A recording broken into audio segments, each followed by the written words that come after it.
Hi, I'm Ethan Wong, and today I'm here speaking with Carol Muske-Dukes. It's musky, actually. Oh, Muskie, sorry. It's okay. And so, would you like to introduce yourself a little? Yeah, it's awkward to introduce oneself, but I'm a poet, novelist, and essayist, and also a co-editor of a few anthologies of poetry. Um, I have been a professor at the University of Southern California uh, um, in English and creative writing for many years. I'm about to retire, actually, thank God. Um, And I am also a former poet laureate of California. Uh, I was appointed by actually the governor in 2008, and then I was poet laureate until about 2011. Um, I've published many books, and my ninth book of poetry, called Blue Rose, was a Pulitzer Prize finalist for 2019. I mean, I could go on. I created a PhD program in literature and creative writing at USC. I also, because I lived in New York for many years, and taught at Columbia, the New School, and other places, I also started a program in the prisons there on Rikers Island, women's house, called Art Without Walls, Free Space. That's about enough. We could talk more about specific work. All right, then let's just get straight into it. Sure. So, your poetry contains a lot of aspects, from what I've seen, of autobiography, and some of your novels, like Channeling Mark Twain, might Mhm. do a little bit something similar. So, kind of given that context, do you kind of look at the way you infuse your life into your novels and poetry as somehow related to the way you look at your novels and poetry in general? Or is it just they both separately tie into your life? Does that make any sense? Sort of. I don't think of myself as autobiographical, for starters. I think all writing inevitably is autobiographical. How could it be otherwise? I set out to write poetry and fiction knowing fully well that the imagination is the point, the leaps of the imagination, which allow us to create character and, in the case of poetry, a consciousness which is related to form.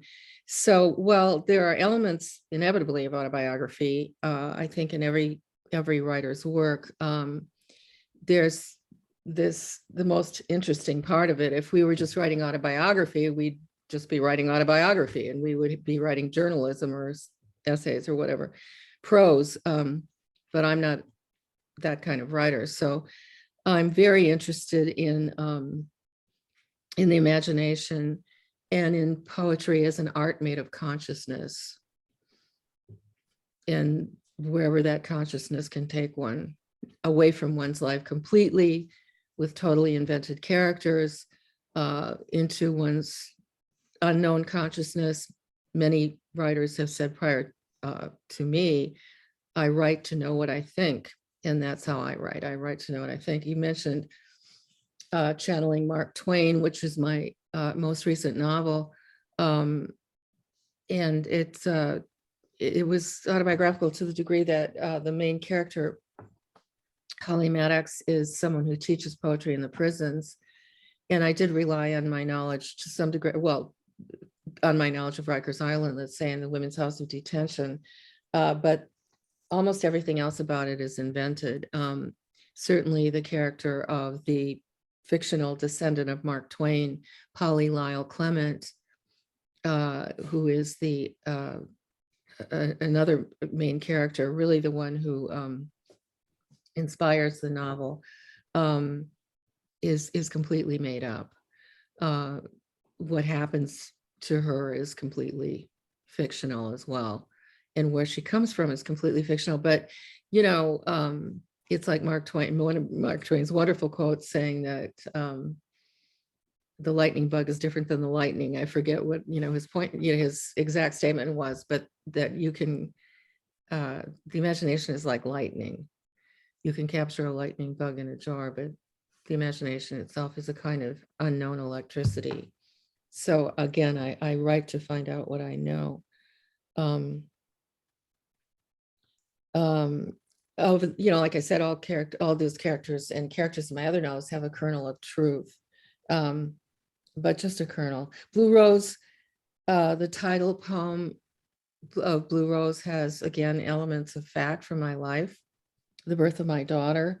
There's another poem that I could read, I guess, called No Hands from Blue Rose, which is about my late husband, who had the unfortunate and unsafe tendency to ride his bike, no hands, showing off, unfortunately, with my small daughter, our small daughter, strapped in the back with no helmet on.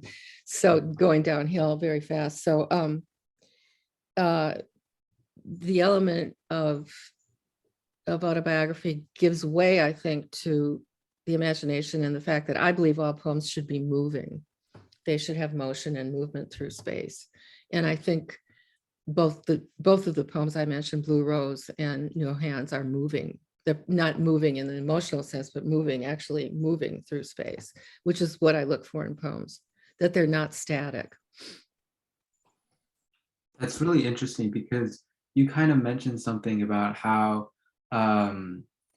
because from the outsider perspective, it may seem very much that if something is inspired by, like, at least in part by the kernels that you're talking about, that it is autobiographical. But I see that you like frame it in a very different light in the way that you perceive it.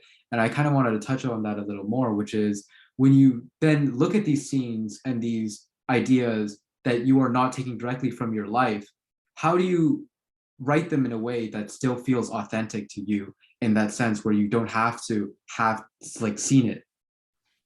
Well, we live in a time which is, I find, really sad, which is that we don't believe in fiction. We think everything has to be real. In fact, there's nothing more made up than contemporary journalism, or go online if you want to talk about fiction. We have these invented ideas that we live by that are completely out of touch with, I would like to say, some kind of discernible reality. We're all caught up in our own subjectivity. But people still say it really happened. And if somebody writes a work of fiction, this has happened many times,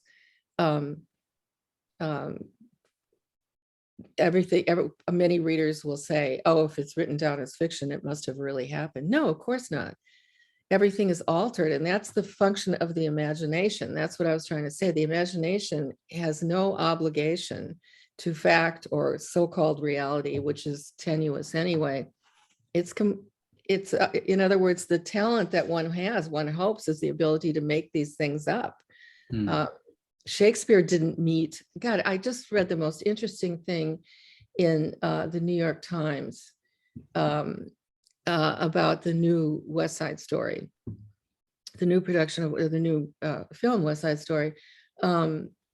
And coincident with Stephen Sondheim's death. And there was a panel of critics talking in the Times. And to this point that we're engaged in here, I guess, one of them said in criticism, in other words, there were veteran critics, I believe, from the New York Times who were theater and arts critics. And then there were some, I think, younger critics or critics from other venues who had more political ideas, I guess. And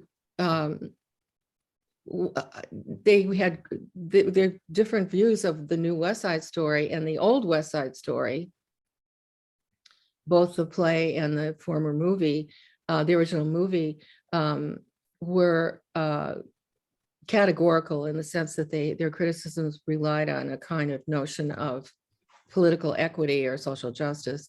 Whereas, well, let me just give you an example. One of the, I guess not a New York Times critic, another critic said, Stephen Sondheim never met a Puerto Rican or never went to Puerto Rico or something like that. And to which I guess a more veteran critic replied, Shakespeare never went to Verona. You know that the West Side Story is based on Romeo, roughly based on Romeo and Juliet. The point being, Shakespeare didn't have to go to Verona or meet a Veronese to be able to write Romeo and Juliet. he made them up. And in, let's just say, musical theater, characters can be more broadly drawn. That's the idea. You're not going to necessarily get into the personal struggles and political struggles of each character. It's about art, which is transformational. I read another, that's to this point, you make up something that's just new in the world. It's never existed before. Sondheim's great song from Sunday in the Park with George, which is about Surratt. He has a song called Making the Hat. You make a hat, you draw a hat, you paint a hat where there never was a hat before. It's just amazing and made up. And it has no allegiance to so-called fact or reality. No, no, no, it's the imagination. And I read another article. You've touched on something I feel strongly about, obviously. I read another article about Tony Kushner, who wrote the screenplay for the new West Side Story. Sondheim's lyrics were still in place, I believe, are still in place. And Tony Kushner pushed back against this idea that we have to impose things on the imagination. Like, is it really real? Did Sondheim ever go to Puerto Rico? He said, no, these hard lines, these boundaries that are being set up, I'm absolutely against them. He said, the imagination has to be free to make its empathetic leaps. And I absolutely believe that the imagination is about empathy, imagining what never existed before, imagining the other outside of the self. I remember in the many years I've taught, I can't remember if I was teaching in New York or where, and I had a student who said, I don't want to read this. It's not about me. It has nothing to do with me. Well, literature is not a mirror. Literature, poetry, fiction, they're not a mirror. They're supposed to be a doorway into other possibilities, into other voices, other beings, other ways to be empathetic. Sorry, touched a nerve. No, that was a better answer than I could have ever hoped for.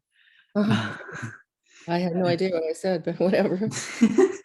And so kind of actually moving on to a separate subject, and this is something that I found really interesting, which is that you've talked before, I think, on the value of memorizing poetry and kind of recitation of poetry.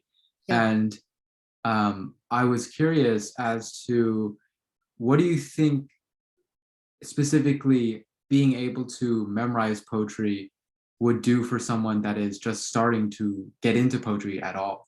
Like, what would you espouse as the benefits for them? I can talk about that in terms of my life, in terms of autobiography, actually. When I was a child, and I've written about this in a collection of my essays, I think maybe in 2 different collections, but my mother came from that generation of students who, and this was out on the prairie in a, I don't know, one-room schoolhouse, I guess, in North Dakota. Prior to the Depression, my mother learned, as students did then, in a course called elocution, how to memorize and recite odes, poetry, great speeches. And she retained phenomenal amounts of poetry and also political oratory by heart. And it's interesting that the statement is by heart. I wrote a New York Times op-ed about this some years back, about the ability to draw these words from the heart. My mother would recite poetry as I was growing up. My father would not say, oh no, here she goes again, but she would, she knew pages and pages and pages of Wordsworth and Dickinson and endless numbers of poets. And she would recite at the drop of a hat, but she would sometimes intermingle comments to her children. So she would start with, Shakespeare's sonnet 116, let us not to the marriage of true minds. Put that down right now. Admit impediment. She would interject her life into the poem. So I didn't know that. I mean, she used to recite like that prior to my learning to read. So when I learned to read at like 5 or something, or 6, whatever it was, I was surprised to see that her comments to her children were not part of these great poems. But from her, I learned the great value of knowing poetry by heart. I believe that I grew up in an ocean of words. She used to push me on a swing and recite, how would you like to go up in a swing, up in the air? So this by Robert Louis Stevenson, called The Swing. How would you like to go up in a swing, up in the air so blue? Oh, I do believe it's the pleasantest thing that ever a child can do. Up in the air and over a wall till you can see so wide, rivers and streams and mountains and all over the countryside. And it goes on and on. But I believe that I was swinging within the words, within the poem itself. And I've never lost that sense of the power of recitation and memory. When I grew up and got to Columbia, I was teaching in the MFA program as a young poet there in New York. And my colleagues were the two Nobel Prize winners, Joseph Brodsky and Derek Walcott, and both of them believed in memorizing poetry, but the students hated it. And interestingly, though, I continue to ask my students prior to Columbia and after Columbia to memorize poems, and they often didn't want to do it. Sometimes I worked with children, and children took more readily to memorizing poems, of course, because they loved the rhyme and so on. But anyway, at Columbia, there was great pushback on the part of the students, the MFA students, against Brodsky in particular, because he required them to memorize pages of Auden and Frost and so on. And they said, oh God, this is terrible. We didn't come here to blah, blah, blah, learn to recite. But once they started doing it, that amazing thing happened where the poem, as you take it into you, begins to beat with your heart and run with your blood, and it becomes part of you. And so all these naysayers, these students who were totally against and bad-mouthing Brodsky, came around by the end of their time in the semester, whatever it was, to become fans of memorization. I'm not saying that happens with everybody, but it's true. Everybody knows, or whatever generation, they know songs by heart. You know songs by heart, right? The lyrics to songs. Why not poetry? And it doesn't have to rhyme, but it has to mean something to you. And it becomes something to you as you take it into you and learn to recite it. And part of why this topic is so fascinating to me is because a lot of Chinese children know that when we're kids, we learn these poems from the Tang Dynasty, Tang Shi, and we learn them by heart. Sorry, from what? From young childhood, from the Tang Dynasty, we Oh, learn the these Tang poems. Dynasty, right? Of Tang course, those Shi, are great poets. Yes, of course, Du Fu. yeah, And yeah, of course. I and talk to students about this all the time. and that's such a common thing to me. And to hear you talk about the benefits of memorization, it's like you're reaching back into my childhood when I was a young kid, just hating to memorize those poems like every Sunday. But yeah, I think there definitely is something there where you memorize it by heart, and then suddenly it's no longer just words on a page, it's something different. And I think that's important. It's a living thing. I have to say,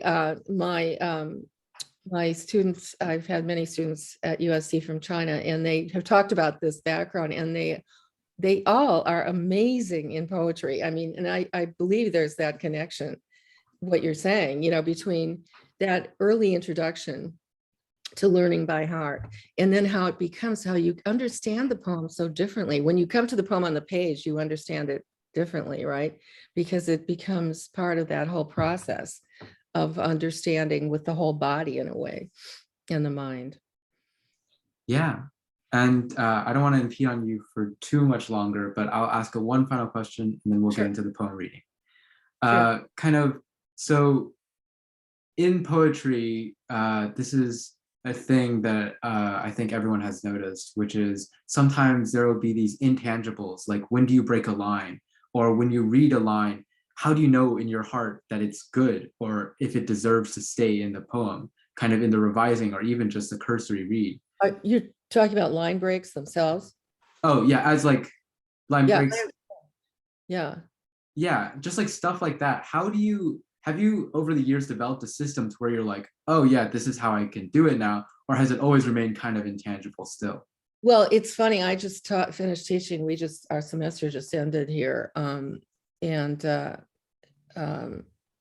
just taught like the last 4 or 5 class meetings that were on line breaks. which are, I could talk unfortunately for a long time about it, but you can start with,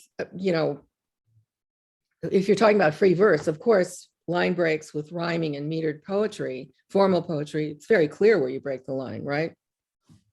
Depending on the rhyme, the meter, and so on. The structure is built in for you. But when you're in free verse, which is, I think, what you're talking about, it's a little more challenging because Robert Frost famously said, writing free verse is like playing tennis without a net, because he was so much a formal poet, right? And such a genius of a formal poet. But there are strong rules, I think, well, strong might be overstating it, but there are rules to where to break the line in free verse that are pretty clear cut. Ezra Pound talked about, the modernist poet, talked about the rhythms of the thinking mind. And if you go back to Emily Dickinson, you see she used dashes instead of line breaks in her poems, but you could almost feel the rhythms of her mind thinking, those thoughts developing. But more standardized would be you break the line where you would take a breath, for example, where you might put a comma, but you don't need a comma because the white space at the end of the line will serve you. That's where you want your reader. All line breaks are a guide to reading, a guide to the reader. So you break the line, let's say, where you expect the reader to take a breath in reading the line. If you want to really emphasize that, you put a comma in, even at the line break, to say, I really want to stop here. You also break the line where a thought might end. It doesn't have to be a complete sentence, but where a thought is coalesced, really, you might at that point break the line as well. You also might break the line for dramatic emphasis. And this is a little more difficult in the sense that it's hard to understand what dramatic emphasis is, but where you would put one or just two words on a line, or even three, where you want those couple of words to be hit hard and to be noticed. Hit hard meaning by the consciousness of the reader. It has particular emphasis on its importance. So these are just some of the ways that we look to line breaks to tell us how to read the poem and where to, if we're reading it aloud, for example, or even in our own minds, just reading it silently, where the author, where the poet wants you to, how they want you to understand the poem as a dramatic object. And I really believe in the power of line breaks. They're very, very key. There's all kinds of other rules, like don't break lines at a preposition. You don't want to end with an article like the. Those are minor, but really, I think the idea of emphasizing where you are thinking, how you are thinking, and how you want to have the thoughts and the breath and the dramatic emphasis pointed out. Those are guides to line breaks. Yeah, thank you so much. And if you're ready, we can get into the poem. Yeah, I just thought I would read, I mentioned that poems should be moving. I have the title poem from Blue Rose, or No Hands, but maybe I'll just read No Hands, because I can't demonstrate the line breaks to you, but I will try to pause at the end of each line. What I was trying to create in this poem, and it's terrible to paraphrase the poem, but what I was trying to create was a sense of a bike going downhill very quickly, a sense of speed and motion and movement, moving so fast, out of control almost. So the line breaks, though there aren't any single words on a line or two words on a line, they are about 5-6 words, maybe 7 to a line. So they're relatively short line, but it's quickly enjammed. Oh, that's another word I forgot to mention. Enjambment in line breaks is important, where the thought is carried over to the next line. So the thought doesn't end, though you want to have a line break prior to the next line for purposes that are just visual. But the thought is carried over and continues into the next line. That's called enjambment, as of course you know. And no hands is just as I'm sure you know, a slang term for riding your bike like this, without your hands on the handlebars. As I said, my late husband used to do this, who was a wonderful actor, but displaying and being an actor maybe too much in personal life in this case. in a really unsafe way. No hands. He rode no hands, speeding headlong down the hill near our house, his arms extended, held rigid away from his body. Our small daughter behind him on the bike in her yellow sunsuit, bareheaded. She held on to him for her life. I watched them from above, helpless, a failed brake. Far below us, a stop sign rose like a child's toy shield.